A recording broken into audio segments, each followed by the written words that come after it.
I stood frozen outside the mahogany door, my hand trembling against the cold brass handle, as my fiancé's voice cut through the silence like a blade. 3 years. 3 years of building a life together, of late nights designing our dream home, of believing in forever, and here he was, signing it all away for $50 million and a woman named Vivian Chen. The contract rustled as Ethan Park scrawled his signature across the bottom, the sound impossibly loud in my ears. My engagement ring suddenly felt like it was burning into my finger. I wanted to burst through that door, to scream, to demand answers, but my body refused to move. Instead, I pressed my ear closer, my heart pounding so violently I thought they might hear it through the thick wood. Richard Park's voice, cold and transactional, filled the room. Ethan's father had always looked at me like I was a stain on his perfect family portrait. But I'd convinced myself love would be enough. How naive. How utterly, devastatingly naive. Diana Chen, the investor whose capital was apparently worth more than 3 years of devotion, outlined the terms with clinical precision. Marriage to her daughter Vivian within 6 months. Public announcement within 2 weeks. Full integration into Chen Capital Ventures portfolio. The Park Meridian Group would receive its $50 million injection, and in return, Ethan would become a purchased asset, a commodity traded for corporate expansion. The grotesque poetry of it made my stomach turn. I should have left right then. Walked out of that Connecticut estate with whatever dignity I had remaining. But some masochistic part of me needed to hear him fight for us. Needed to hear him tell them no. The words never came. Instead, Ethan's response was barely a whisper. He agreed. Just like that. No hesitation, no protest, no mention of the woman who'd spent 3 years believing she'd found her person. Margaret Park, his mother, actually sighed with relief, as if they'd narrowly avoided some terrible catastrophe. The catastrophe being me, apparently, the black architect who'd somehow infiltrated their precious bloodline. The Pritzker Prize winner whose 40 million view TED Talk still wasn't enough to earn her a seat at their table. My phone buzzed in my pocket. A text from Simone asking if the meeting was going well, if Ethan's family was finally warming up to the wedding plans. I wanted to laugh. I wanted to scream. Instead, I turned off my phone and straightened my spine. The door opened suddenly, and I barely had time to step back before Richard emerged, Diana Chen at his side. They looked right through me, their faces glowing with the satisfaction of a deal well executed. Margaret followed, pausing just long enough to offer me a tight smile that didn't reach her eyes.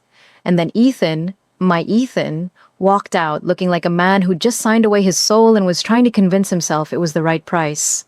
His face went pale when he saw me standing there. Good. I hoped the guilt ate him alive. For a moment, neither of us spoke. The grandfather clock in the hallway ticked away the seconds, each one stretching into eternity. I watched him search for words, watched him open and close his mouth like a fish drowning in air.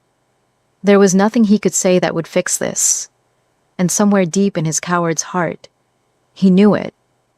I pulled the ring off my finger, the diamond catching the afternoon light streaming through the massive windows. 3 carats, cushion cut, set in platinum. He'd proposed on a rooftop in Brooklyn, the Manhattan skyline glittering behind him, like a promise of everything we'd build together. That promise was dead now. If you're feeling that rage building in your chest right now, if you want to see what happens next, hit that subscribe button. This story gets so much more intense, and you won't want to miss a single moment. Also, drop a comment telling me what you would have done in my position, because what I did next changed everything. The ring hit the antique side table with a sharp clink, the sound obscenely cheerful for what it represented. Ethan flinched, actually flinched as if I'd struck him. I almost wished I had. He reached for me, his hand extended in what I'm sure he thought was a comforting gesture, but I stepped back so quickly I nearly stumbled. "Don't touch me." The words caught in my throat, trapped behind the tears I absolutely refused to shed in front of him. "Not here, not now, not ever again," he tried to explain, his voice cracking with what might have been genuine emotion if I'd been stupid enough to believe it anymore. responsibilities, family legacy, the company his grandfather built, all the excuses of a man who'd chosen convenience over courage. I found my voice finally, and it came out steady and cold. I asked him if he'd ever loved me, or if I'd just been a pleasant distraction until it was time to do his duty. The question seemed to genuinely confuse him, as if love and duty were supposed to exist in completely separate universes, and I was being unreasonable for expecting them to intersect. He stammered something about how I knew what I was getting into, how I understood the pressures of his position. Understood? I'd spent 3 years watching him navigate those pressures, supporting every difficult decision, standing beside him through every family dinner where his parents looked at me like I was the help. And this was my reward. This betrayal dressed up as inevitability. Margaret reappeared then, drawn by the sound of voices rising in the hallway. She had an envelope in her hand, cream-colored and heavy, the kind of stationery that costs more than most people's monthly rent. $500,000, she announced, as if she was doing me an enormous favor. A transition payment, she called it, compensation for my time and understanding. The envelope sat between us on that table, next to my discarded engagement ring, and I couldn't decide which was more insulting. They'd actually calculated my worth, assigned a dollar value to 3 years of my life, and thought that would make this acceptable. Thought that would make me go away quietly, maybe even gratefully. The fury that rose in me then was incandescent. I heard myself speaking, listing my accomplishments like a resume, like I was trying to prove my worth to people who would never see it. 7-figure architecture firm built from nothing. Pritzker Prize at 29, the youngest woman to ever receive it. Designs that prioritized beauty and accessibility, that gave dignity to communities everyone else forgot. 40 million people had listened to me speak about creating spaces where humanity could flourish. But none of that mattered, did it? Because I didn't come with a corporate merger attached. Because my last name wasn't connected to old money or political influence. Because my skin was the wrong shade for their carefully curated family.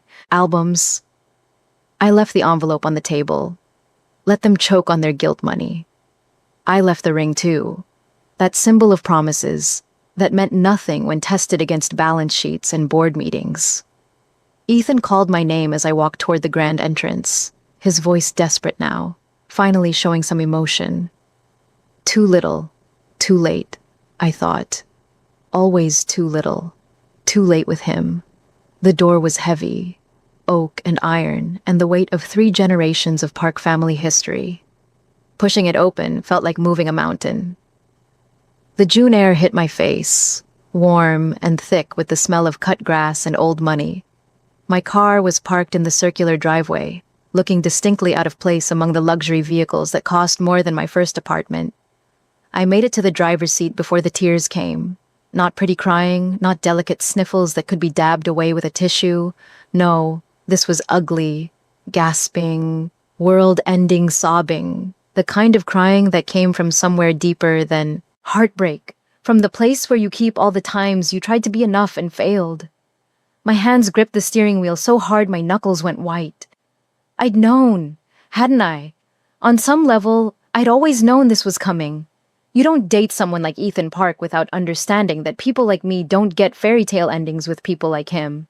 But knowing and experiencing are such vastly different things.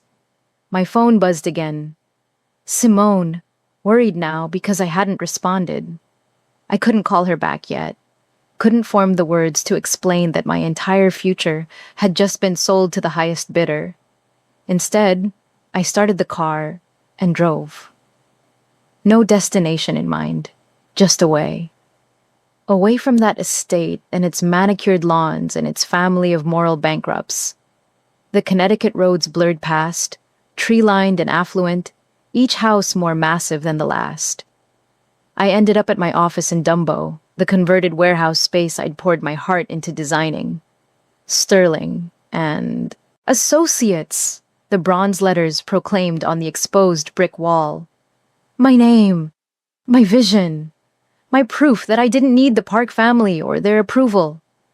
I sat in my car in the parking lot for 20 minutes, trying to pull myself together enough to go inside. Simone would take one look at my face and know something catastrophic had happened. The June sun was setting, painting the Brooklyn sky in shades of orange and pink, and I watched it without really seeing it. Beautiful things kept happening while my world fell apart. Seemed wrong somehow.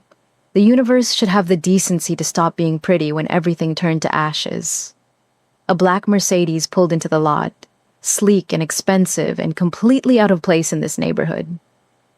I watched it park 2 spaces away, wondering vaguely if I was about to be robbed on top of everything else. The man who emerged from that Mercedes changed everything. Tall, probably early 50s, moving with the kind of controlled grace that suggested either military training or dance lessons, or maybe both. His suit was perfectly tailored, charcoal gray that probably cost more than my monthly mortgage. But it was his face that caught my attention. Sharp features, dark eyes that missed nothing, and something in his expression that suggested he'd seen the worst of humanity and hadn't blinked. He walked straight toward my car, and every instinct screamed at me to drive away. Instead, I rolled down my window, some self-destructive part of me curious about what fresh disaster the universe had decided to deliver. Park Jun-ho, Ethan's uncle, the one the family never mentioned, the ghost at every holiday dinner, the name that made Margaret's jaw tighten whenever someone was foolish enough to bring him up. I'd asked Ethan about him once, early in our relationship, after overhearing his parents reference someone they called the prodigal. Ethan had shut down completely, said it was family business and changed the subject so, aggressively, I'd never asked again. And now, here he was, leaning against my car like we were old friends, asking if I had a minute to talk. I should have said no, should have driven away and never looked back. But something in his eyes suggested he knew exactly what had happened at that estate, and God help me, I wanted to hear what he had to say. We went to a small cafe on the waterfront, the kind of place where artists and freelancers nursed single coffees for hours while pretending to work on their laptops. Junho ordered an Americano and didn't touch it. I ordered tea I had no intention of drinking. We sat at a corner table with a view of the Brooklyn Bridge, and for several minutes, neither of us spoke. He seemed content to wait, to let me process whatever I was processing, and that patience was more unnerving than any interrogation would have been. Finally, I broke. Asked him how he knew where to find me, what he wanted, why he was here. He smiled, just slightly, and it transformed his face from intimidating to something almost kind. He told me he had people who kept him informed about family business, that he'd known about the Chen deal for weeks, had watched it develop with the same morbid fascination one might watch a car crash in slow motion. He'd known it would end with me on the outside, and he'd been waiting to see how I'd handle it. That should have infuriated me, the idea of being observed like some experiment. But instead, I felt something else. Recognition, maybe. He understood what it felt like to be discarded by the Park family. He'd lived it for 30 years. The difference was he'd come back stronger, richer, more powerful than Richard could ever dream of being. And now he was here, sitting across from me in a Brooklyn cafe, offering me something I hadn't even known I wanted. Revenge. Not the petty kind, not slashing tires or spreading rumors. No, Junho was offering me something far more sophisticated. A weapon so perfectly crafted that Richard and his perfect son wouldn't know they'd been hit until it was too late. He wanted to marry me. A business arrangement, he clarified quickly, seeing my expression. A contract with terms and boundaries, and exit clauses. But to the Park family, to New York society, to everyone who'd ever looked at me and found me lacking, it would be a declaration of war. The discarded fiancé marrying the estranged uncle, the family ghost claiming the prize that was supposed to go to the golden boy. The optics alone would destroy them. I should have been horrified, should have told him to take his twisted proposal and his obvious psychological issues and leave me alone. Instead, I found myself leaning forward, asking questions. What were his terms? What did he get out of this arrangement? What did he actually want from me beyond my value as a symbolic middle finger to his brother? Junho didn't flinch from the directness. In fact, he seemed to appreciate it. His answers were equally direct. He wanted to reclaim what Richard had stolen from him decades ago. Not money or property, though there was that too. No, he wanted to destroy the carefully constructed narrative that he was the failure, the black sheep, the cautionary tale. And I, with my accomplishments and my dignity and my very public heartbreak, was the perfect tool for that destruction. He told me to take a week, to investigate him thoroughly, to have lawyers review whatever contract we drafted, to make sure I understood exactly what I was agreeing to. He stood to leave, placing a minimalist business card on the table. Park Junho, CEO, Junho Global Enterprises. 2 addresses, one in Seoul and one in Manhattan. As he walked away, I sat there holding that card, feeling the weight of the choice he'd just laid at my feet. The old Amara, the one who'd believed in love and grand gestures and the power of being good enough, would have thrown that card away, would have gone home and cried and slowly rebuilt her life without the Parks in it. But that Amara had died in a Connecticut hallway 3 hours ago. The woman sitting in this cafe was someone new, someone harder, someone who understood that sometimes the only way to heal a wound is to make the person who caused it bleed. I spent the next 5 days diving into Park Junho's life with the thoroughness I usually reserved for foundation inspections on my building projects. The internet told me some of it. Forbes estimated his net worth at $2.3 billion, accumulated through a diverse portfolio of hotels, restaurants, tech investments, and real estate holdings across Asia and North America. 17 businesses, all successful, all with his fingerprints on every major decision. Articles described him as reclusive, brilliant, and ruthlessly efficient. There were rumors too, whispers on financial forums and anonymous posts on Reddit suggesting his success wasn't entirely legitimate.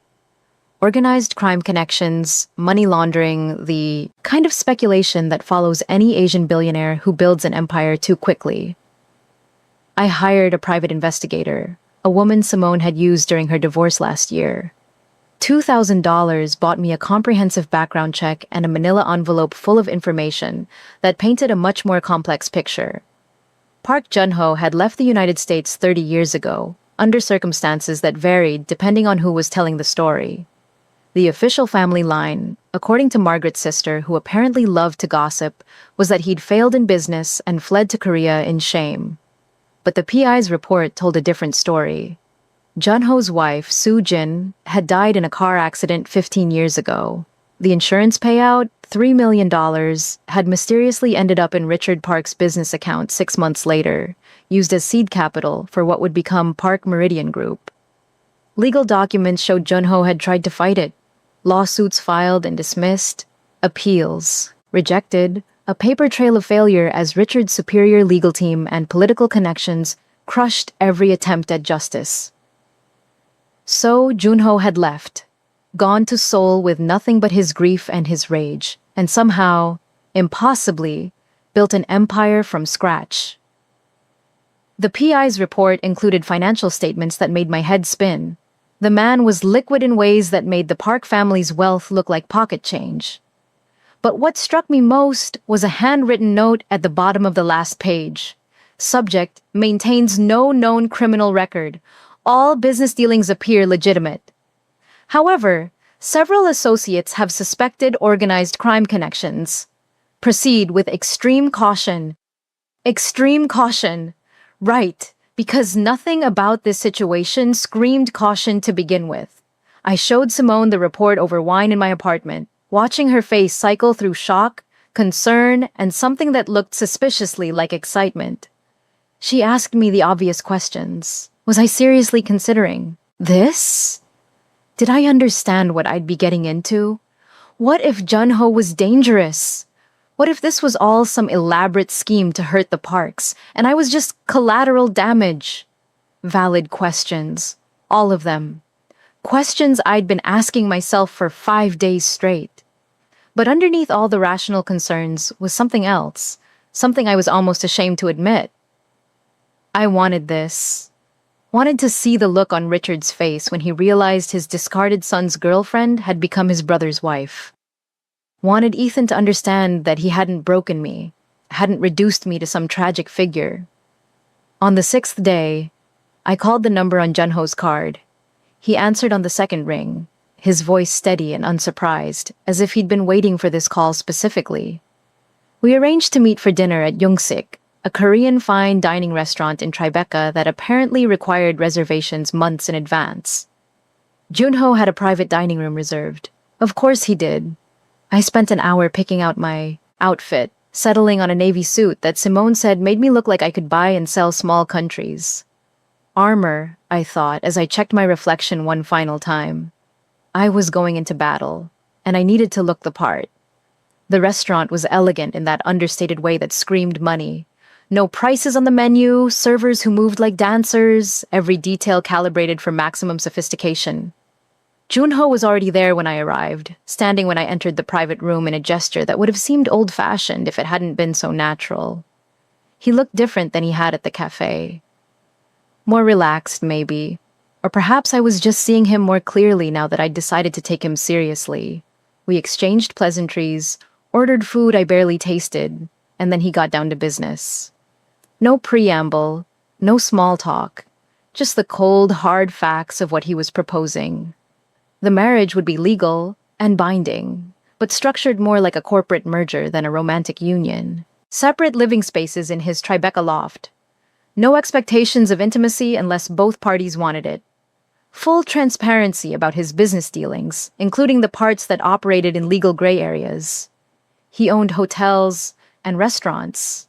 Yes, but also had his fingers in less savory pies. Protection services, he called them, for businesses that needed security the police couldn't or wouldn't provide. He didn't use the word mafia, but it hung in the air between us anyway. He was offering me access to all of it, the clean and the dirty, the legitimate and the questionable. In exchange, I would be his wife in every public sense. We would present as a united front, a partnership that would make his brother's head explode. I asked him why me specifically. Why not find some other woman to play this role, someone without baggage or connections to his family? His answer surprised me with its honesty. He'd been aware of me for 2 years, he said. Had followed my career with genuine interest, admired the work I did, creating affordable housing projects that didn't sacrifice beauty for budget. He'd watched me at Park family events, seen how I handled their barely concealed contempt with grace and dignity. When he heard about the Chen deal, heard that Ethan was selling himself for capital, Junho saw an opportunity, not just to hurt his brother, though that was certainly part of it, but also to align himself with someone whose values and vision matched his own. He respected me, he said, and that respect was worth more than any performance he could buy. The tasting menu arrived in waves, delicate courses that combined Korean flavors with French technique, each plate a work of art I couldn't properly appreciate. My mind was racing, calculating risks and rewards, trying to see all the angles. Junho watched me think, patient and still, like he had all the time in the world. Finally, I asked the question that had been bothering me most. What happens when the revenge is complete?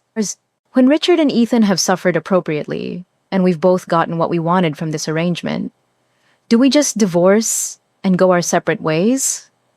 Junho considered this, swirling wine in his glass. That would be up to us, he said. The contract would include a review clause. Every quarter, we'd assess whether the arrangement was still serving us both. If either party wanted out, they could leave. No penalties, no punishment, just clean separation. He slid a folder across the table. A preliminary contract, he explained, drafted by his legal team based on assumptions about what I might want. I could change anything, add clauses, remove sections I didn't like. He wanted me to take it to my own lawyer to make sure I understood every word before signing anything. The folder sat there between the remains of our meal, heavy with possibility. I didn't open it. Not yet. Instead, I asked about his wife, about Soo Jin and what had really happened 15 years ago. The question seemed to catch him off guard. For the first time that evening, his composure cracked. He was quiet for a long moment, and when he spoke, his voice had changed. Lower, rougher, full of old pain he usually kept locked away. She'd been everything, he said simply. Smart, and funny, and so full of life it hurt to remember. They'd been married for 10 years when it happened. A car accident on a rainy night, the kind of tragedy that's supposed to be random and meaningless. But Junho had never believed in randomness. He'd investigated, hired experts, spent hundreds of thousands of dollars trying to prove what he knew in his gut. The brake lines had been cut. Someone had murdered his wife, made it look like an accident, and gotten away with it. He couldn't prove it was Richard. The evidence was circumstantial at best, and his brother had been careful. But the timing was too convenient. Junho had been about to expose Richard's theft of the insurance money, about to blow up the Park family's carefully constructed image. And then Soo-jin died, and in his grief, Junho had made mistakes. Signed documents he shouldn't have, trusted people he shouldn't have, and lost everything. The revelation sat between us like a bomb. This wasn't just about money, or business, or teaching someone a lesson. Junho believed his brother had killed his wife. Believed it with absolute certainty, even if he couldn't prove it in court. And now, he was offering me a place in his revenge plot, asking me to tie my life to someone pursuing justice for murder. I should have run. Should have thanked him for dinner and his honesty and gotten as far away as possible. Instead, I found myself reaching across the table, putting my hand over his. It was the first time we'd touched beyond a handshake, and the contact sent an unexpected jolt through me. He looked at our hands, then up at my face, and something passed between us. Understanding, maybe. Recognition of shared pain. I took the folder home. Spent the next 2 days reading every word, making notes, consulting with the best contract lawyer I could afford. The terms were incredibly fair, almost suspiciously so. I would maintain complete control of Sterling and Associates. My assets would remain separate and protected. I could leave at any time after the first year with a substantial settlement, not as payment, but as recognition of the social capital I'd brought to the arrangement. There were clauses about media interaction, public appearances, even how we'd handle potential questions about children. Every contingency seemed to be covered. My lawyer said it was the most equitable prenuptial agreement she'd ever seen. Almost like he was trying to protect me as much as himself. Ethan called on the 8th day. I'd been blocking his calls since leaving the estate, but he'd figured out how to get around it by using his assistant's phone. His voice was small and desperate when I finally answered, so different from the confident man I'd fallen in love with. He said he'd made a mistake. Said he'd told his father he couldn't go through with the Chen arrangement, that he'd rather lose the business than lose me. It was such an obvious lie, I almost laughed. Almost. Instead, I asked him one question. When did he decide this? When did he suddenly grow a spine and realize I was worth fighting for? The silence on the other end was deafening. Finally, he admitted it. After I'd left. After his father had screamed at him for letting me go without signing a non-disclosure agreement. After Diana Chen had started asking questions about whether the Parks could actually be trusted to honor their commitments. He hadn't chosen me. He'd just realized too late that he'd miscalculated the cost of throwing me away. I told him it didn't matter anymore. Told him I'd moved on, found someone who valued what I brought to the table. He asked who, his voice sharp with jealousy he had absolutely no right to feel. I smiled, even though he couldn't see it. "Your uncle," I said, and hung up before he could respond. The satisfaction was immediate and visceral. I could practically see his face, the shock and confusion and impotent rage. Good. Let him choke on it.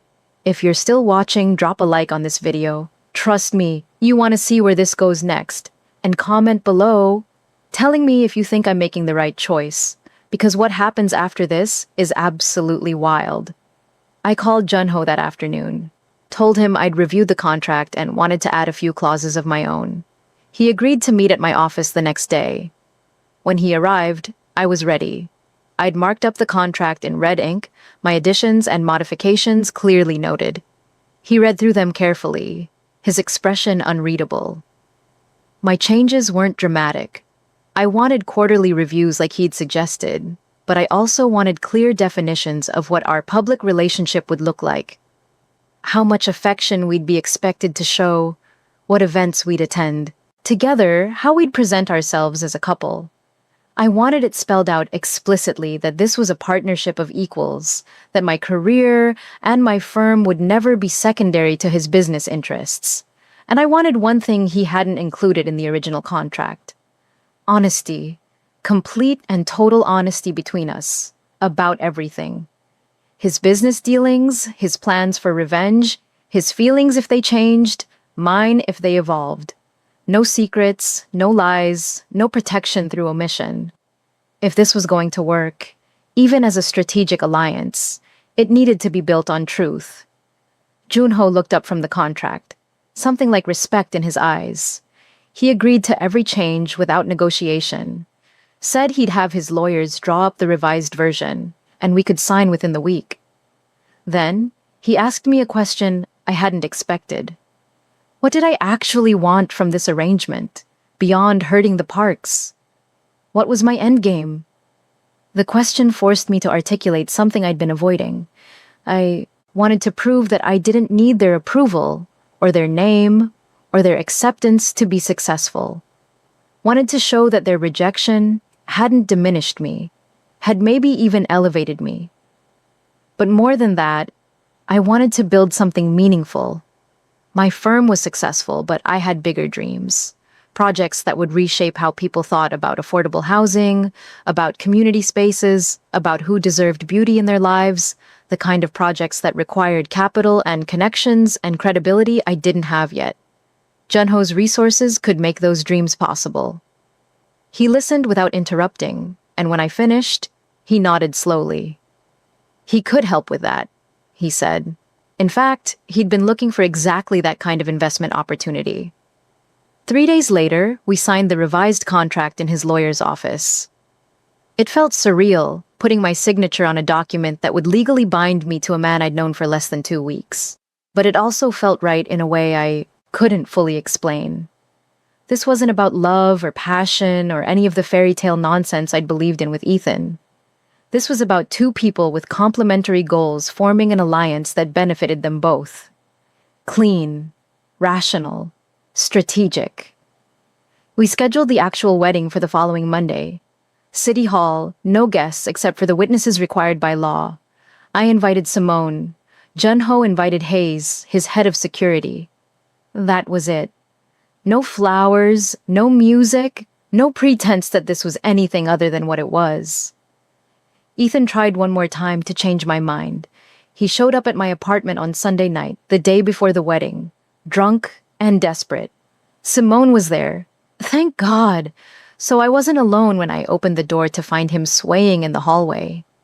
He launched into this rambling speech about how he'd left Vivian, how his father had disowned him for refusing to honor the Chen deal, how he had nothing left and it was all my fault for not answering his calls. My fault. As if I'd been the one who signed a contract trading our relationship for capital. I let him finish his pathetic attempt at guilt-tripping, and then I said the words I'd been holding on to for days. I didn't love him anymore. Wasn't even sure I'd ever loved the real him, just the version he'd performed for me. He tried to grab my arm, his fingers digging in hard enough to bruise. Simone was already moving, her phone out and ready to call the police, but she didn't need to.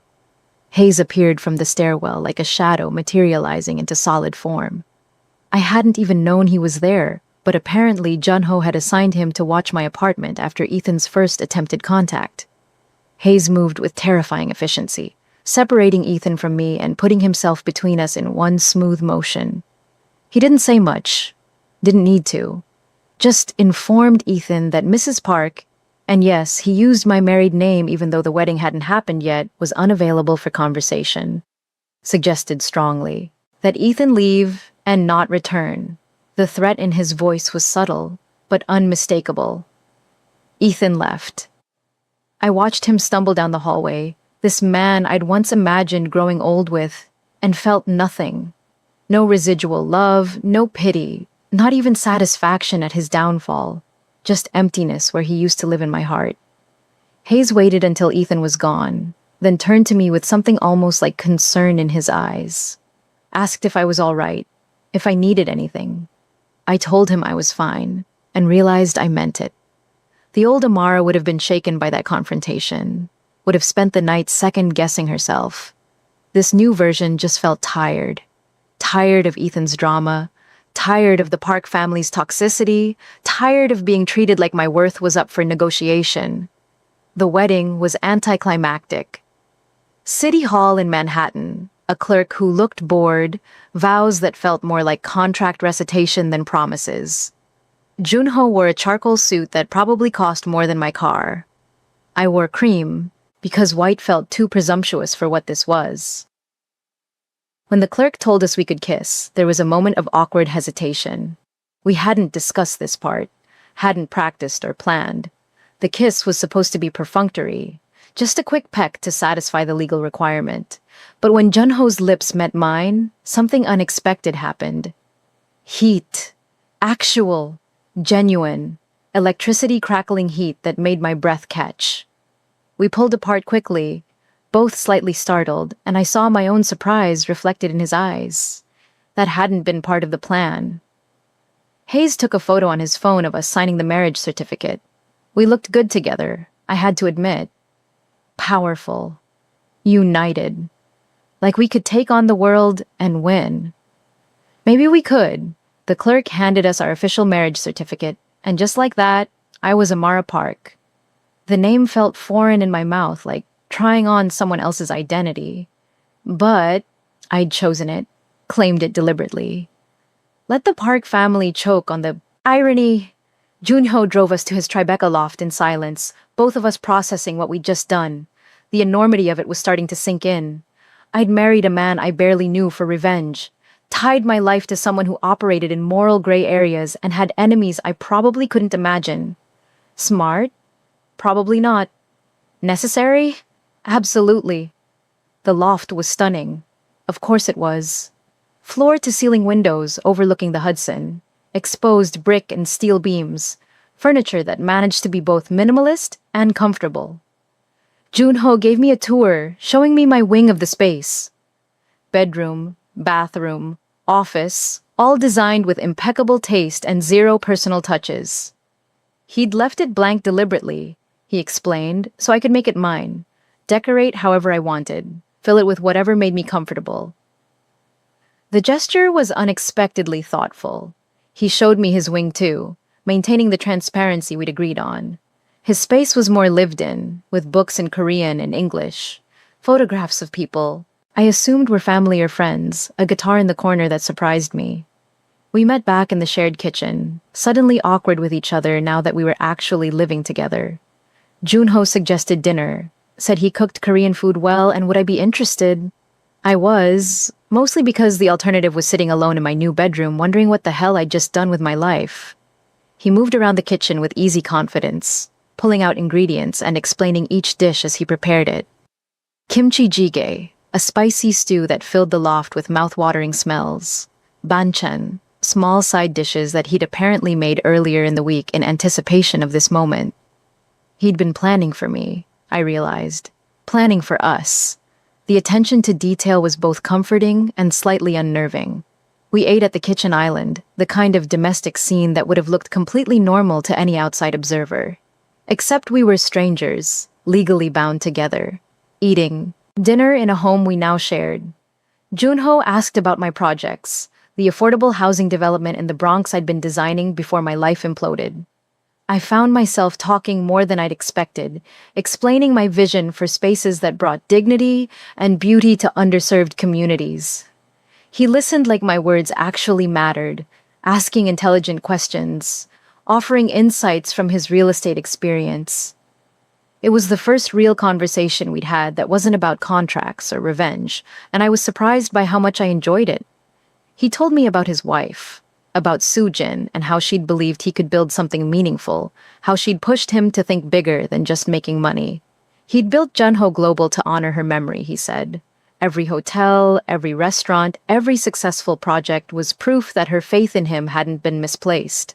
The love in his voice when he spoke about her was evident, and I felt an unexpected pang of jealousy. Not because I wanted him to love me that way. We barely knew each other. But because I'd never had anyone love me like that. Ethan's love had been conditional, contingent on my ability to fit into his life without causing problems. Junho had loved his wife fiercely, completely, and 15 years after her death, that love still shaped everything he did.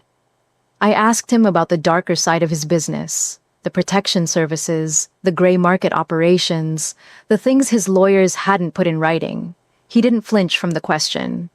Yes, he had connections to organized crime. Yes, some of his businesses operated in legal gray areas. But he had rules, lines he wouldn't cross. No drugs, no human trafficking, no exploitation of the vulnerable. His protection services genuinely protected businesses from extortion and violence. His gray market operations involved things like unlicensed gambling and off-book financial transactions, not the kinds of crimes that ruined lives. He wasn't asking me to participate in any of it, he clarified. But I needed to know who I'd married, what world I'd entered. Honesty, like we'd agreed. I appreciated the candor, even as it terrified me. This was so far beyond anything I'd experienced in my ordered, legitimate, law-abiding life. But then again, the legitimate world had chewed me up and spit me out. The Park family, with their old money and social connections, had treated me like garbage, and that was perfectly legal. Maybe morality wasn't as clear-cut as I'd always believed. Maybe the line between right and wrong was blurrier than I wanted to admit. We finished dinner and cleaned up together, falling into an easy rhythm that felt practiced even though it was our first time. Junho showed me how to properly store the leftover banchan, and I showed him my system for organizing the dishwasher. Domestic, normal, weird. We said goodnight at the entrance to our respective wings. Junho paused, his hand on the wall, looking like he wanted to say something, but wasn't sure how. Finally, he just told me to sleep well, that tomorrow would be the start of everything changing. He was right about that. I lay in bed in my new room, staring at the ceiling and wondering what I'd set in motion. My phone buzzed. A text from Simone asking if I'd survived my wedding night. I sent back a laughing emoji and told her it was fine, surprisingly normal even. She responded with a string of questions I didn't have energy to answer. Instead, I turned off my phone and tried to sleep. The next morning brought our first test. A delivery arrived while I was making coffee. A massive flower arrangement that must have cost thousands of dollars. The card was from Richard and Margaret Park. Congratulations on your marriage. Welcome to the family. The words were perfect, the sentiment entirely hollow. Junho found me staring at the flowers, with an expression I'm sure was complicated. He read the card over my shoulder and laughed. Actually laughed, a sound I hadn't heard from him before. They were terrified, he explained, scrambling to figure out how to handle this unexpected development. The flowers were an olive branch, a desperate attempt to control the narrative before it controlled them. He suggested we send a response, nothing aggressive, nothing that revealed our hand, just a polite thank you that would keep them guessing. I drafted something appropriate and bland, the kind of message that could mean everything or nothing depending on how you read it. Junho approved it with a slight smile. We were playing chess, he said, and they'd just made their opening move. Now we'd make ours. He had something planned for next week. A charity gala, the kind of event where New York's elite gathered to write checks and congratulate themselves on their generosity. Junho had bought a table, and we'd be attending as Mr. and Mrs. Park, our public debut. The week before, the gala was strange. We settled into a routine that felt almost normal. Junho left early for his office downtown, usually before I woke up. I worked from the loft, designing and meeting with clients over video calls. We'd have dinner together most nights, sharing our days like actual married couples did. The boundaries we'd established in the contract held firm. Separate bedrooms. No expectations beyond what we'd explicitly agreed to. But something was shifting anyway. Small touches when we passed each other in the hallway. His hand on my back when he guided me through a door. The way he listened when I talked, really listened like my thoughts and opinions mattered. I caught myself watching him sometimes, the way he moved through space with that controlled grace. How his face would soften when he talked about his projects or his team. The rare smiles that transformed him from intimidating to almost approachable. It wasn't attraction, I told myself. Just appreciation for a well-made human. Simone came over for lunch one afternoon and immediately called me out. You like him, she said, not even bothering to phrase it as a question. I denied it, of course. This was business, strategy, revenge, not some romance novel where the marriage of convenience turned into true love. She just smiled knowingly and changed the subject. But I could tell she didn't believe me. The night before the gala, Junho knocked on my bedroom door. I'd been trying on the dress I'd bought for the event, a deep crimson that hugged every curve and made me feel powerful. He needed to talk, he said, about tomorrow, about how we'd present ourselves, what we'd say if people asked questions. We sat in my room, him in the armchair by the window, me perched on the edge of the bed. He outlined his expectations. We'd arrive together, stay physically close throughout the evening, present a united front. Nothing overtly affectionate, but enough to make it clear we were genuinely together. He'd deflect most questions about our relationship, but I should be prepared for attention. The press would be there, society photographers. Every gossip blog in the city would be covering this. I asked him if he was ready for the fallout, for what would happen when we walked into that ballroom and everyone realized what we'd done. His answer was simple. He'd been ready for 30 years. This was what he'd been building toward, the moment when he could finally face his brother as an equal and show him that stealing everything hadn't broken him. I was part of that now, he reminded me. Not just a prop or a tool, but a partner in this particular battle. We'd face them together. The weight of that settled over me. Tomorrow night would change everything. For better or worse, there was no going back after this. We stood at the same time, the conversation clearly over.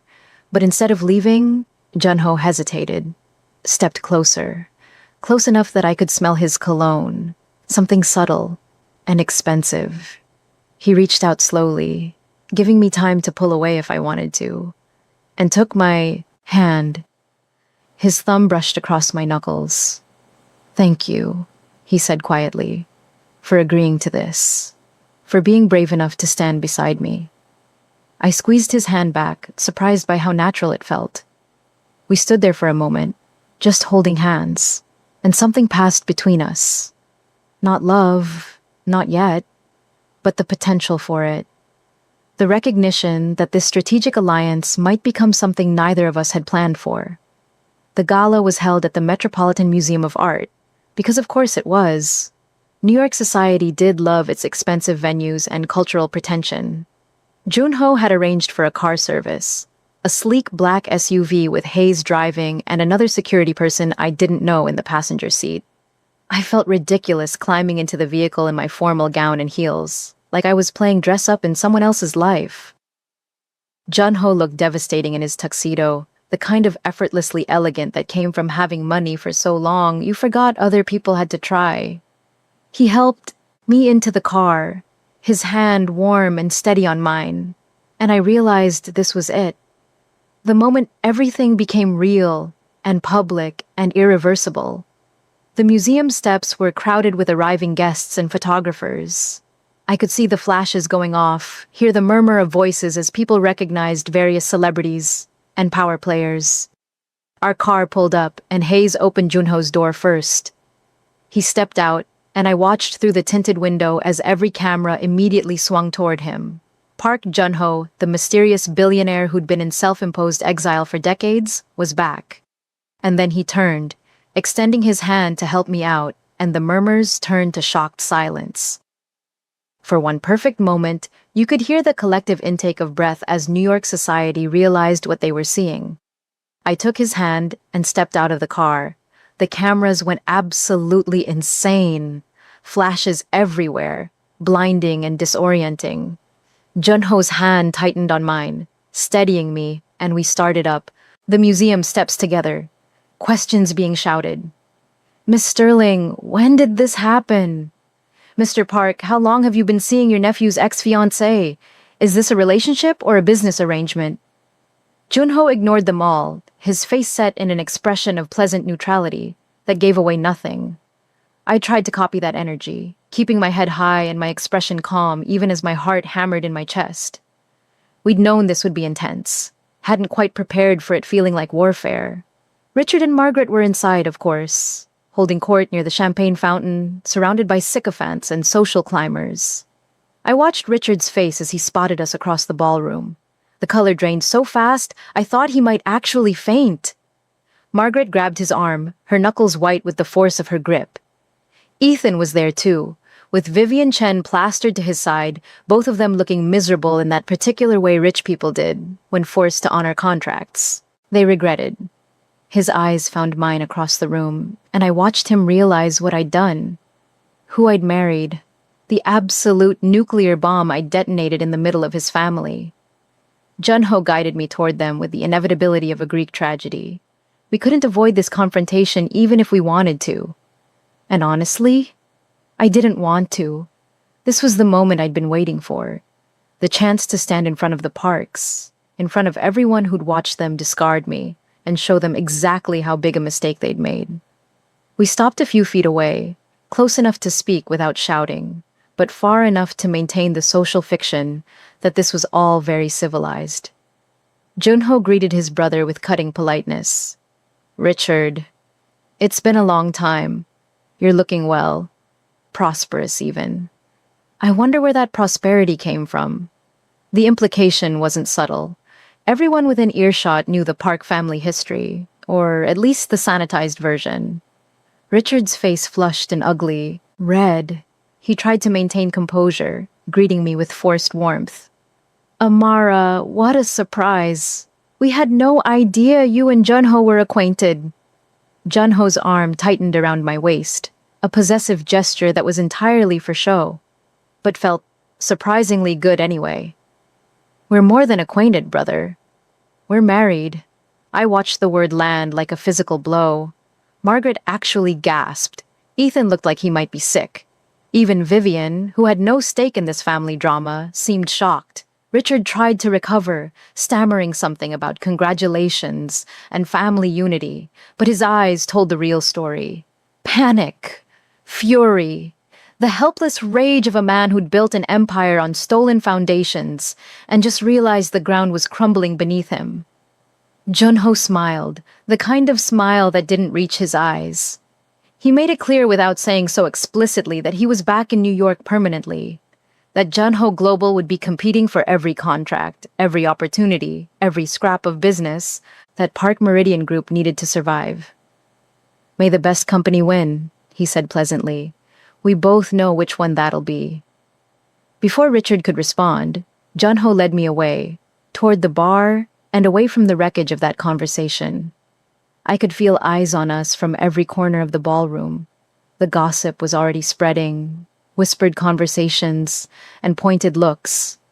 We'd just become the most interesting people in the room, and I wasn't sure how I felt about that. Junho ordered champagne for both of us, handed me a glass, and clinked it gently against his own. To new beginnings, he said, and to making sure the people who underestimated us regret it for the rest of their lives. I drank to that. The rest of the evening was a blur of introductions and carefully neutral conversations. Everyone wanted to meet us, to figure out what our marriage meant, to position themselves appropriately in whatever war was coming between the Park brothers. Junho handled it all with practiced ease, introducing me as his wife and business partner, making it clear I wasn't some trophy or accessory. Several people recognized my name from my architecture work, and we had genuinely interesting conversations about design and urban planning. It would have been almost enjoyable if I hadn't been constantly aware of the Parks glaring at us from across the room. Diana Chen cornered us near the end of the night. The investor who'd bought Ethan's soul for $50 million wanted to understand what we were up to. She was sharp. I'd give her that. Cut right through the social pleasantries and asked directly what game we were playing. Junho's response was masterful. No game, Mrs. Chen. Just two people who found each other at the right time and decided to build something together. I'm sure you understand the value of strategic partnerships. Her eyes narrowed, calculating. She knew there was more to this story, but she couldn't quite figure out what. Good. Let her wonder. We left before midnight, both exhausted from maintaining our public faces for hours. The car ride back to the loft was quiet. Hayes drove while Junho and I sat in the back, processing everything that had happened. My phone was blowing up with texts from Simone and notifications from social media. I was trending on Twitter. Actual trending, with think pieces already being written about the optics of me marrying into the family that had rejected me. Some of it was positive, praising me for the power move. Some was vicious, calling me calculating and manipulative. I turned off my phone. Didn't need that energy in my life right now. Back at the loft, Junho asked if I wanted a drink. I did. We sat in the living room with whiskey neither of us really drank, just needing something to do with our hands. That went well, I said, and we both laughed at the absurdity of the understatement. It had been a declaration of war, executed in evening wear with champagne and canapes. Richard would retaliate somehow. We both knew it. But right now, in this moment, we'd won. We'd walked into that room as partners and walked out having shifted the entire social landscape of New York's elite. Not bad for a fake marriage. Junho asked me how I was really doing. Not the public face, not the performance we'd maintained all evening. But actually, I told him the truth. Terrified. Exhilarated. Still processing the look on Ethan's face when he'd realized I'd moved on so completely. Junho nodded. He got it. This was what he'd been working toward for 3 decades, and now that it was happening, he was almost overwhelmed by it. We sat there together, two people who'd started this as a business arrangement and were slowly realizing it was becoming something more. Not love, not yet, but partnership. Real partnership, built on mutual respect and shared purpose. He stood to go to bed, pausing at the entrance to the hallway. Then he turned back, crossed the room, and did something unexpected. He kissed my forehead, gentle and brief and entirely unlike the staged kiss at our wedding. Sleep well, Amara. You were magnificent tonight. And then he was gone, leaving me sitting there with my whiskey and my racing heart, trying to figure out what the hell was happening to me. This wasn't supposed to be complicated. This was revenge, pure and simple. So why did that kiss feel like it meant something? Why was I disappointed he'd gone to his own room instead of staying? The media explosion the next morning was even more intense than I'd expected. Every gossip site, every society blog, every tabloid newspaper had photos of us at the gala. Some focused on the fashion, critiquing or praising my dress choice. But most focused on the story. The discarded fiancé who'd married the estranged uncle, the family drama that was apparently too juicy to ignore. My firm's phone started ringing before 9 a.m. with interview requests and new client inquiries. Simone fielded them all while I hid in my office, trying to process my sudden fame. This wasn't the kind of attention I'd wanted. I'd built my reputation on my work, not my personal life. But then the other calls started coming. Major developers wanting to discuss projects, museum boards interested in commissioning designs, universities inviting me to speak. The park name, even my complicated relationship to it, had opened doors I'd been trying to break down for years. It felt dirty somehow, succeeding because of who I'd married rather than what I'd built.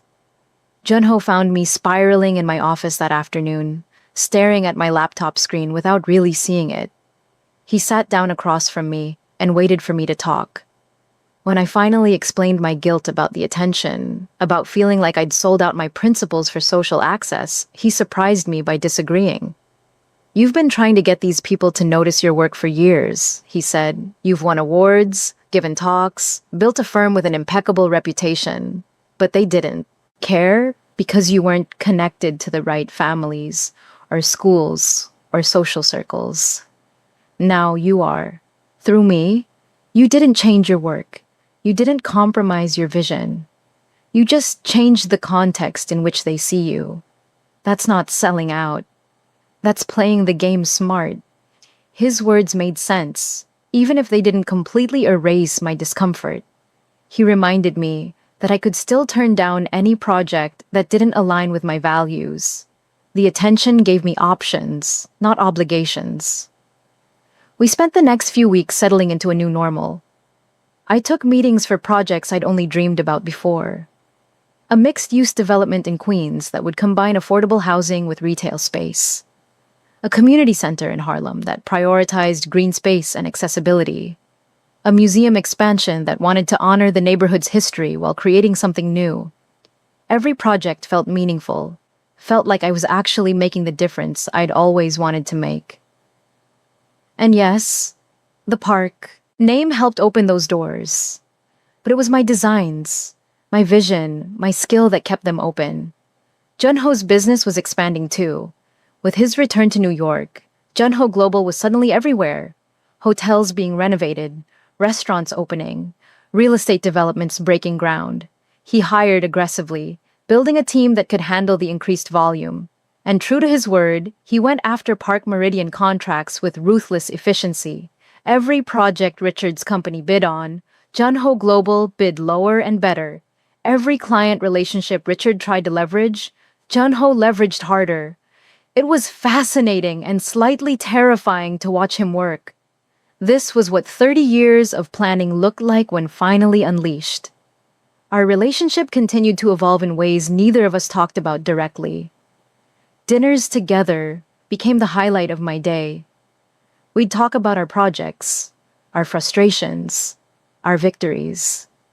He asked intelligent questions about architecture and design. I learned about his businesses, the legitimate and the gray market ones.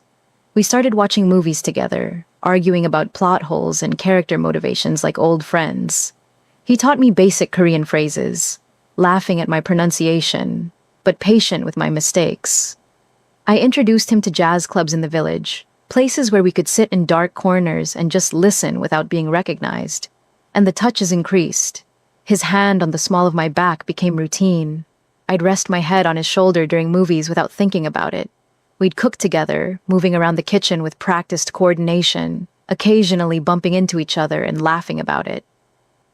Once, I fell asleep on the couch during a movie, and I woke up to find myself covered with a blanket, and Junho gone. He'd left a note on the coffee table. You looked peaceful, didn't want to wake you. It was such a small gesture, but it made my chest tight with something I wasn't ready to name. Simone noticed, of course. She came over for dinner one night and watched Junho and me interact with knowing eyes. After he left to take a business call, she cornered me in the kitchen. You're in love with him, she said flatly. I denied it immediately.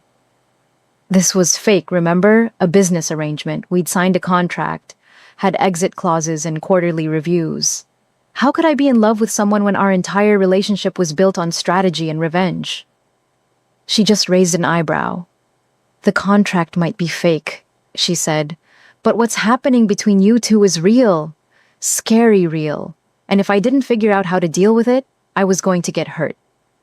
I thought about her words for days, analyzed my feelings with the same attention to detail I brought to my designs. Was I in love with Junho?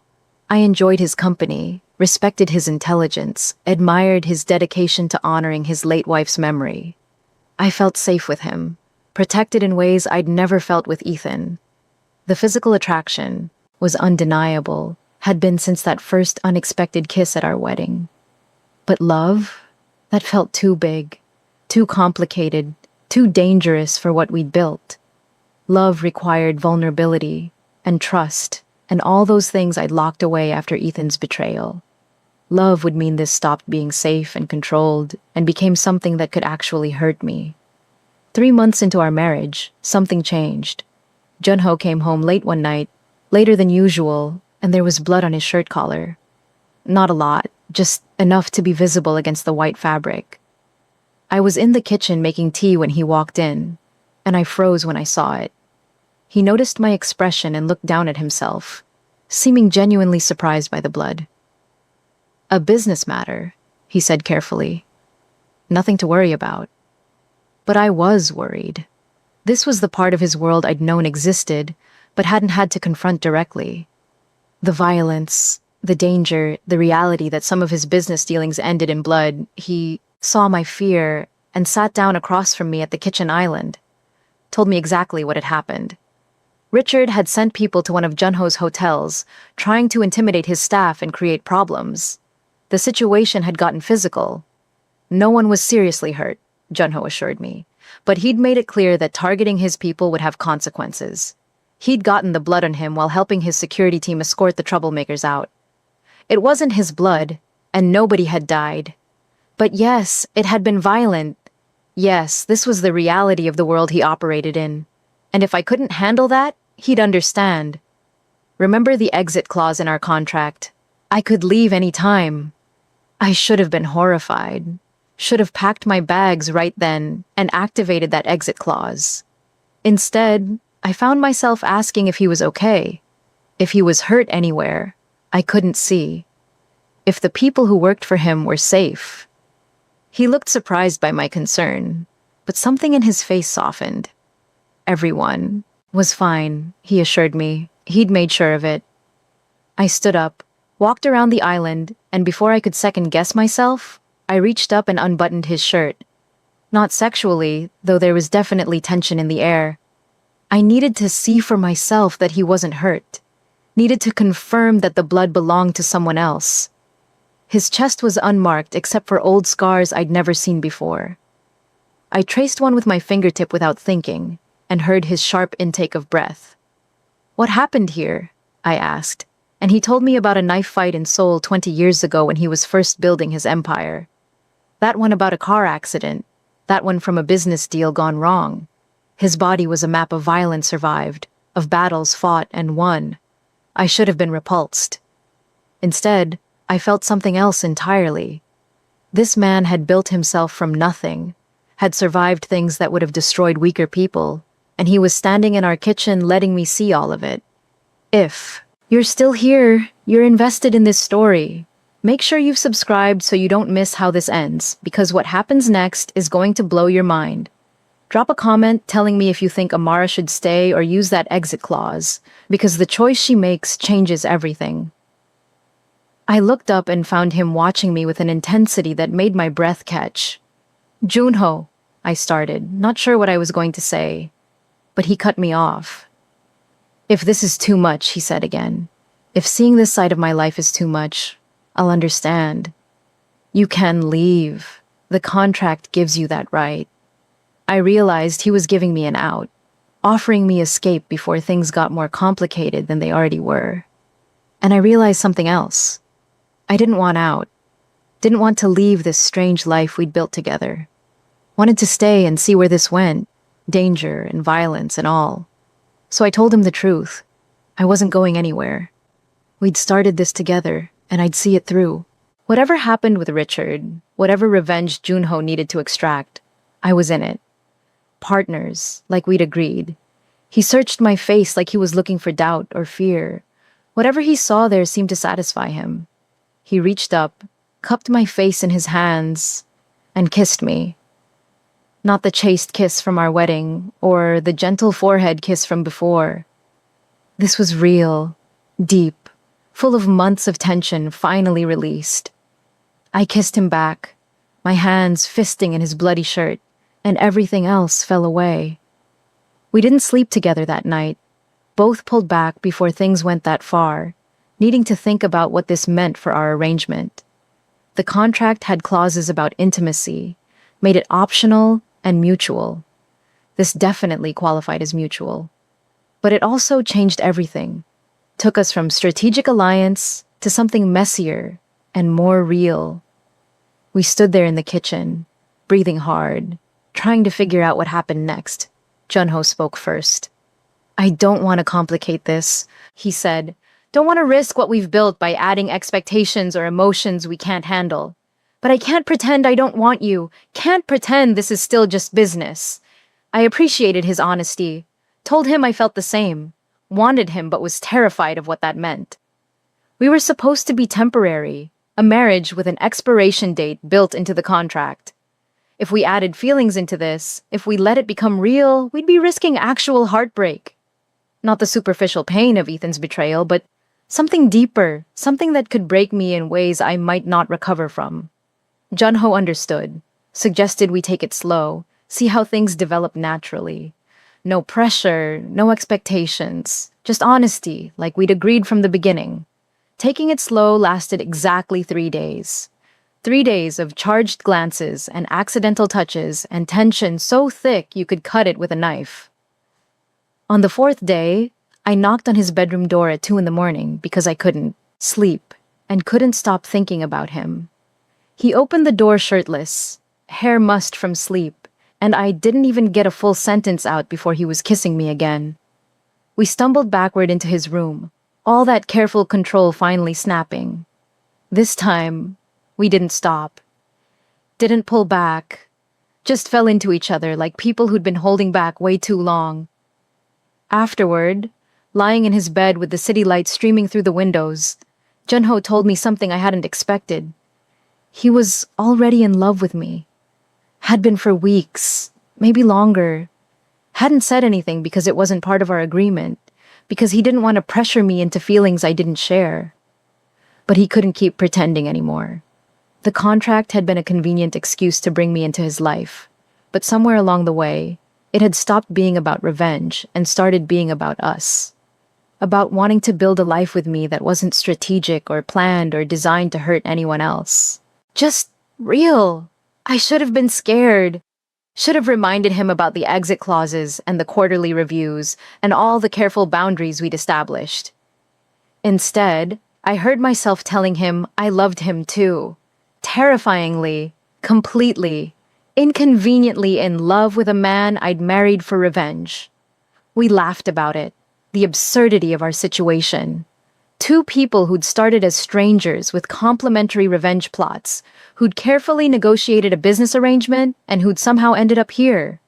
In bed together, in love, with absolutely no idea how to reconcile what we felt with what we'd planned.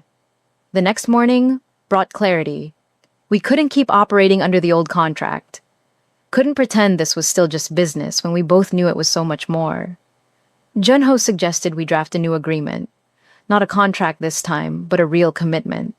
No exit clauses, no quarterly reviews, just 2 people choosing to build a life together because they wanted to, not because it was strategically advantageous. The idea terrified me. Meant giving up the safety net, the escape hatch I'd been holding on to in case this all went wrong. But it also meant something else. Meant choosing love, choosing partnership, choosing to believe that this strange marriage could become something beautiful.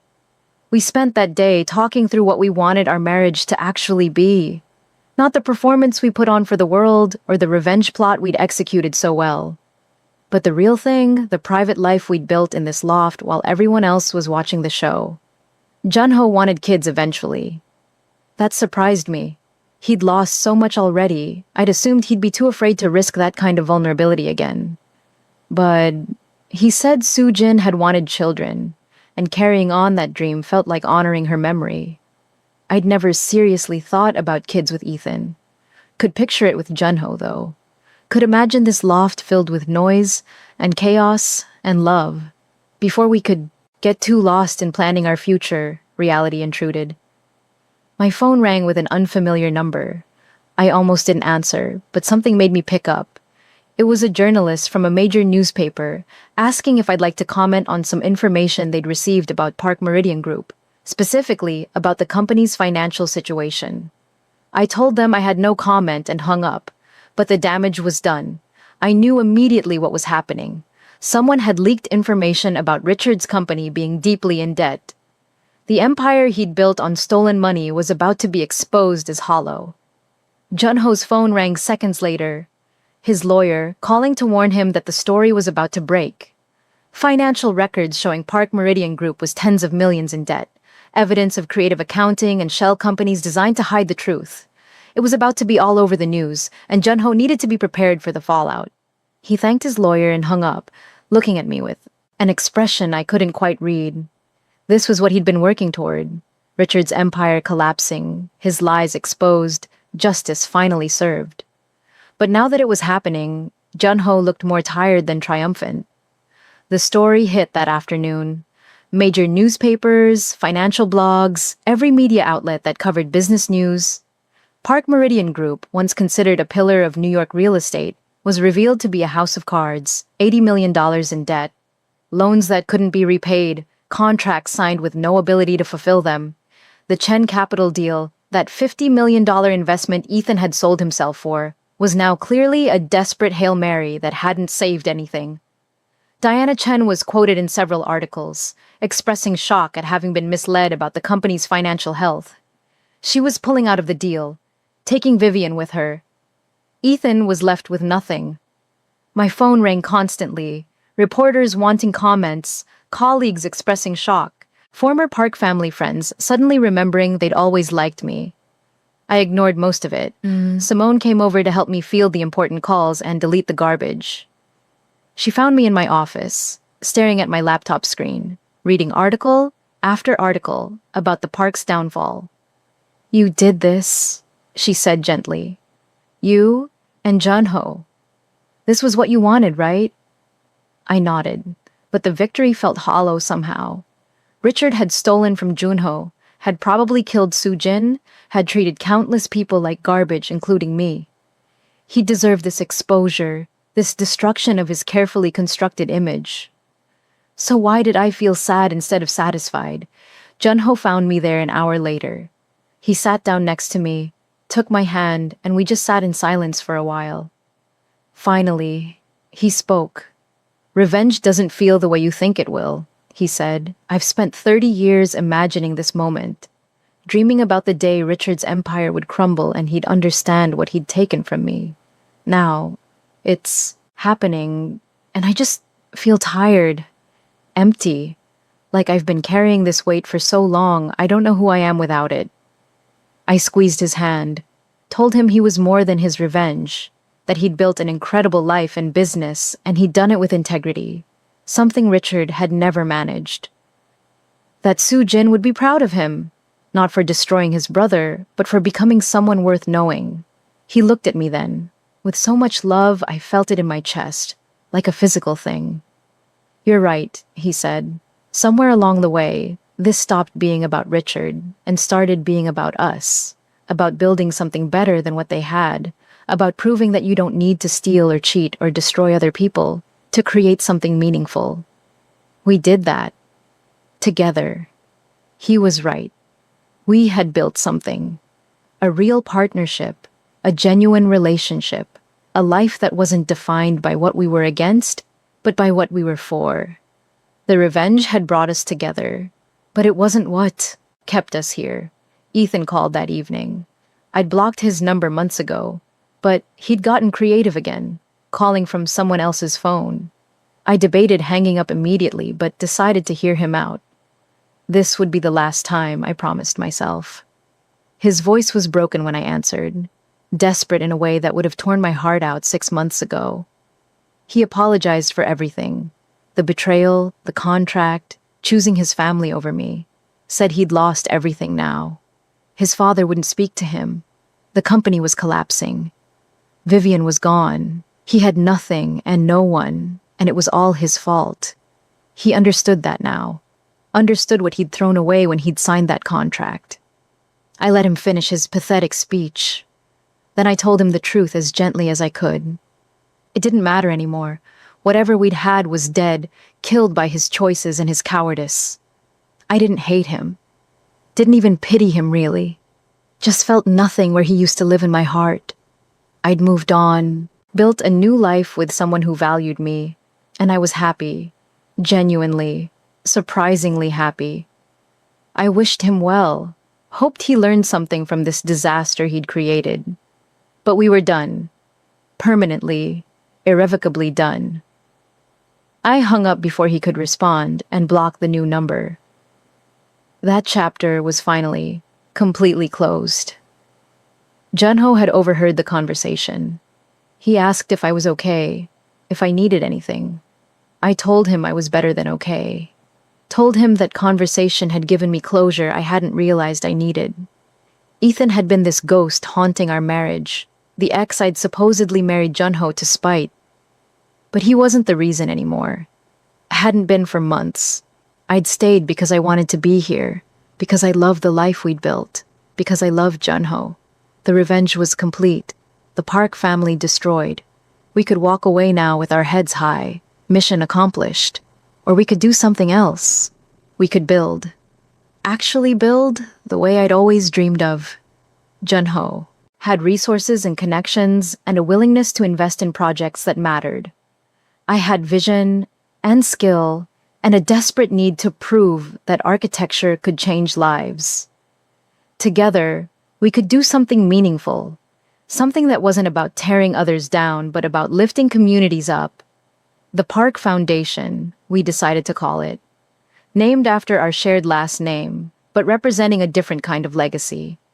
One built on giving back instead of taking, on creating beauty for everyone, not just the wealthy, on proving that power could be used for good.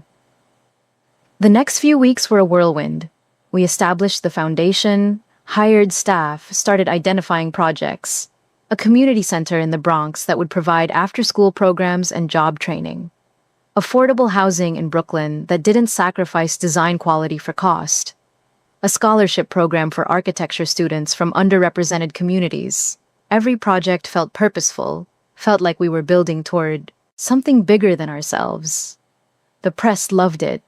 The same media that had been so focused on our revenge plot was now covering our philanthropic efforts. We were becoming known for what we created, not what we destroyed. Richard sent one final message, a letter delivered to our loft by courier. I almost threw it away unopened, but Junho wanted to see what his brother had to say. The letter was surprisingly straightforward. No excuses, no justifications. Just an acknowledgement that he'd done terrible things and destroyed people who didn't deserve it. He'd stolen from Junho, probably caused Sujin's death through his actions, if not directly, had treated me and countless others like they were worthless. He understood now that his empire had been built on sand and lies, and its collapse was justice, not tragedy. He didn't ask for forgiveness, didn't think he deserved it. Just wanted us to know that he saw clearly now what he'd been too proud to see before.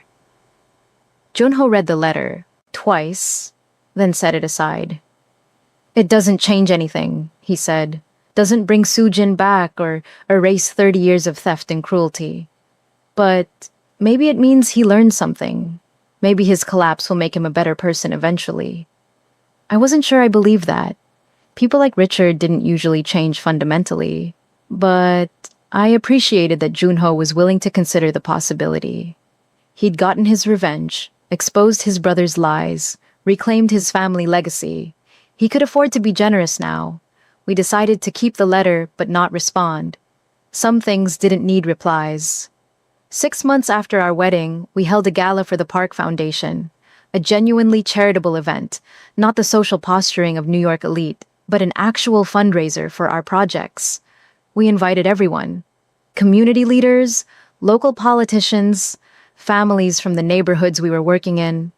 Yes, wealthy donors showed up too. We needed their money to make this work. But the focus was different. This wasn't about them and their social standing. This was about the people our projects would actually serve. I gave a speech about architecture as a tool for dignity, about creating spaces where everyone could flourish regardless of their income or background. Junho spoke about using privilege responsibly, about how true legacy was measured in lives improved, not empires built. The evening was perfect. Donors wrote massive checks. Community members shared stories about what our projects meant to them. For the first time since this whole thing started, I felt like we'd done something purely good. Something not tainted by revenge or strategy or hidden agendas. Just people using resources to help others. Junho and I danced, and unlike at the Met Gala where everything had been performance, this was real. Just two people in love, moving together, building something beautiful from the ashes of what had been destroyed. I am beyond grateful that you stayed this long. Please share your thoughts on how Amara handled this whole situation.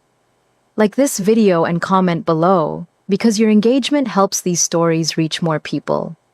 As the night ended and guests filtered out, Junho pulled me aside. There was something he wanted to give me. He led me to a quiet corner and handed me a small box. Inside was a ring. Not an engagement ring, we were already married. This was different. A custom piece he'd had designed, incorporating elements of Korean traditional jewelry with modern architecture. It was stunning, unique, impossibly us. He explained that the first wedding had been business, the ring I'd worn purely functional. This was different. This was him choosing me, really choosing me with no ulterior motives or strategic value. Just love. I cried putting it on. Actual tears. The happy kind I'd thought I'd forgotten how to produce. We stood there in that empty ballroom, just the two of us, and the catering staff cleaning up. And I realized this was what happiness felt like.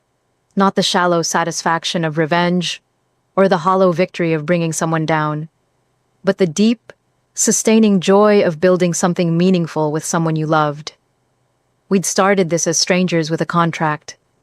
Somehow, impossibly, we'd become partners, lovers, people who chose each other every day, not because we had to, but because we wanted to. The Park Meridian Group officially filed for bankruptcy 2 weeks later. Richard and Margaret lost everything. The estate in Connecticut, the Manhattan penthouse, all the trappings of wealth they'd accumulated on stolen money. Ethan ended up taking a job at a mid-level firm, starting over with nothing but his name, which, given how toxic the Park name had become, wasn't much of an advantage. I should have felt vindicated, should have reveled in their downfall. Instead, I just felt tired of the whole thing, ready to move on completely. Junho and I talked about it one night, whether we should reach out, offer some kind of olive branch now that they'd lost everything. He was surprisingly open to the idea. Not forgiveness, exactly, but maybe acknowledgement that the cycle of revenge and retaliation had to end somewhere. We decided to establish a small trust fund for Richard and Margaret, not enough to restore their old lifestyle, but enough to live comfortably if they were careful.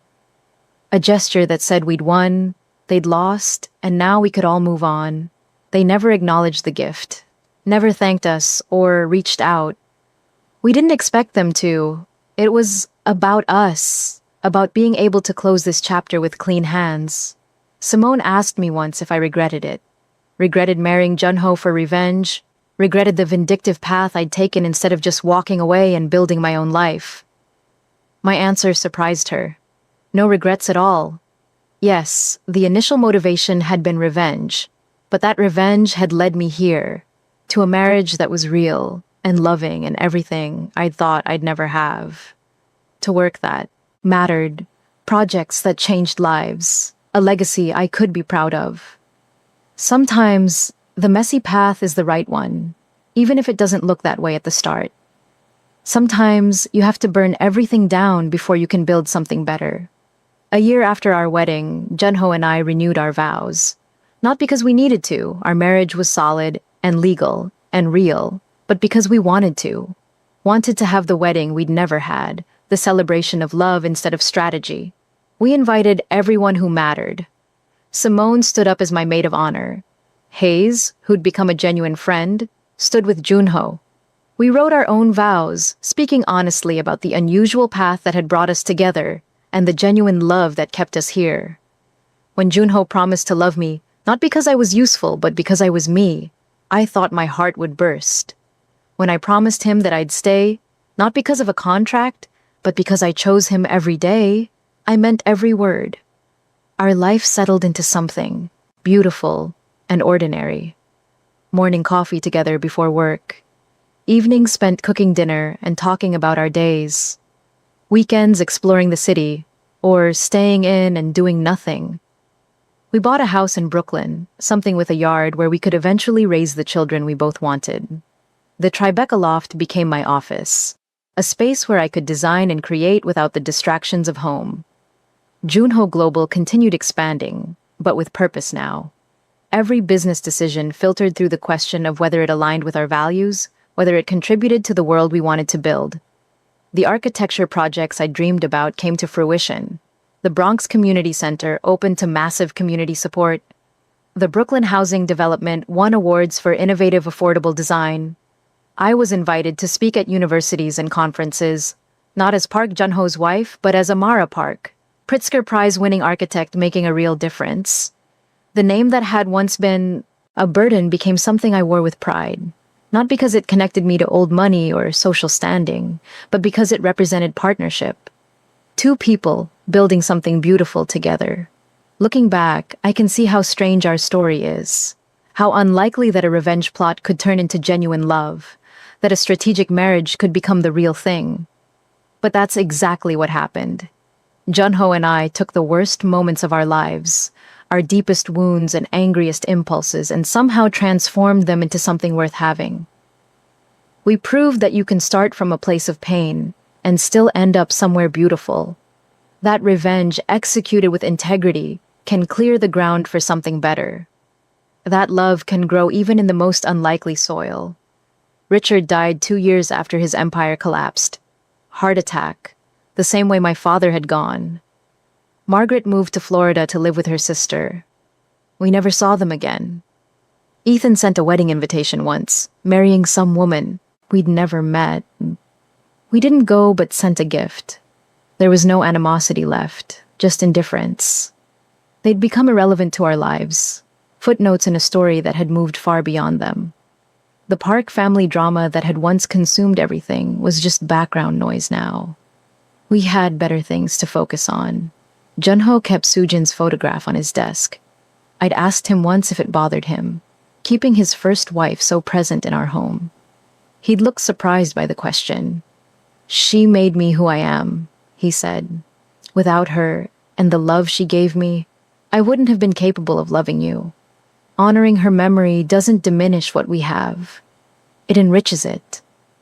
I understood then that love wasn't a finite resource, something that had to be divided or rationed. Junho had loved Sujin completely. That didn't make his love for me less. If anything, it made it deeper. He knew how precious love was, how easily it could be lost.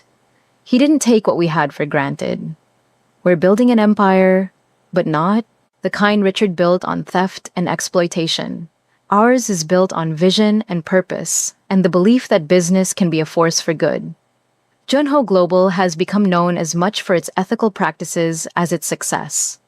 The Park Foundation funds dozens of projects now, each one designed to give dignity and opportunity to people who've been overlooked. My architecture firm has expanded, taking on bigger projects but never losing sight of the mission. Creating beauty for everyone, not just those who can afford it. Making spaces where people can flourish. On what would have been our 3rd anniversary under the original contract, Junho and I burned it. Literally took that carefully crafted document with all its clauses and exit strategies and set it on fire in our fireplace. We drafted a new agreement years ago, one based on love instead of strategy. But something about destroying that first contract felt symbolic. It represented everything we'd moved beyond. The fear, the pain, the calculation. We didn't need contracts or escape clauses anymore. We just needed each other and the life we'd chosen to build together. I think about that day at the Park Estate sometimes. The day my world shattered when I heard Ethan sign that contract. The day I lost everything I thought I wanted.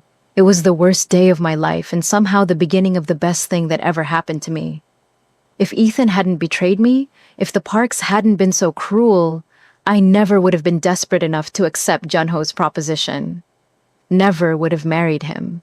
Never would have discovered that my real life, my real love, was waiting on the other side of that devastation. They say, living well is the best revenge, and I've learned that's absolutely true. Not because it hurts your enemies, though I suppose it might, but because it means you've transcended the need for revenge entirely. You've built something so good, so fulfilling, so genuinely happy that what they did to you becomes irrelevant. The Parks took 3 years of my life and threw them away like garbage. In return, I found a partner who values me, work that matters, and a life I love. Who really won that transaction?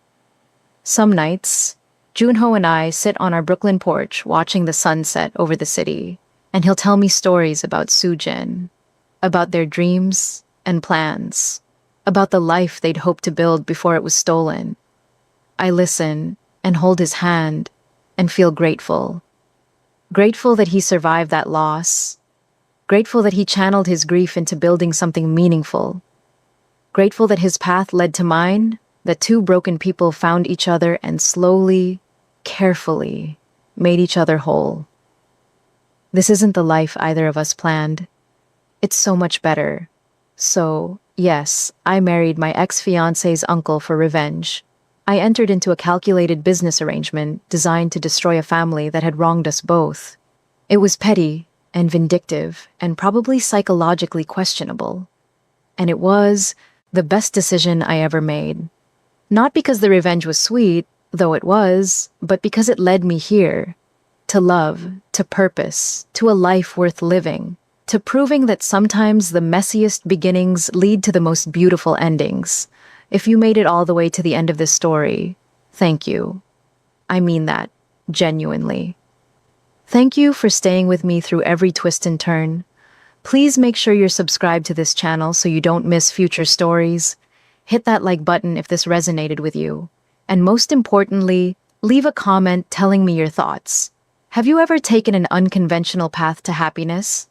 Have you ever made a choice that looked wrong from the outside but felt right to you?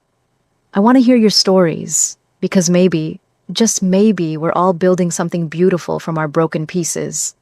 And that's worth celebrating.